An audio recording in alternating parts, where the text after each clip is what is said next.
Hey everyone, welcome to the video. So in this video, I'm gonna show you how you can fix the issue. So issue is that basically when you just try to play the game PUBG and just like that, I'm just open the PUBG and it's gonna load. So they're gonna crash just like that, crash it and just not turn it on. So when you try to again on that game and they're gonna crash like that again. So how you can fix that issue in the iPhone, maybe iPad you are facing right now. So just simply just follow the steps which I'm gonna tell that in this video to fix your issue. So just go into the settings of the iPhone and to make sure that you have a strong Wi-Fi connection. Also make sure that VPN is not connected.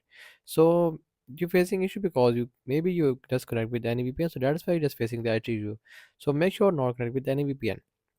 So the other thing is just going to general section and just going to software update and to make sure to update to the latest iOS version. So after updating to the latest iOS version, so some glitches which you try to add some crash, try to crash your app. So maybe gonna fix after the update.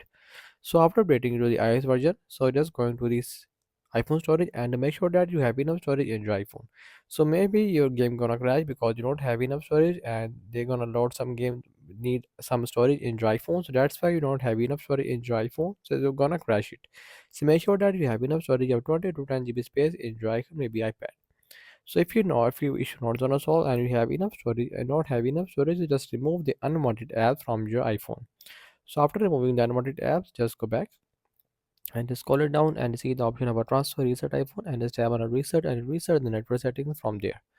After that, just go back again back and the last thing is that just going to the section of our journal again and just going to the settings of the background and app refresh as you see in the section.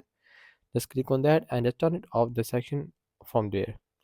So the last way, if you again getting the issue of crashing, so just uninstall the app and again download it. After that, your problem gonna solve. So that's the video. Make sure you like the video and subscribe the channel for the more videos.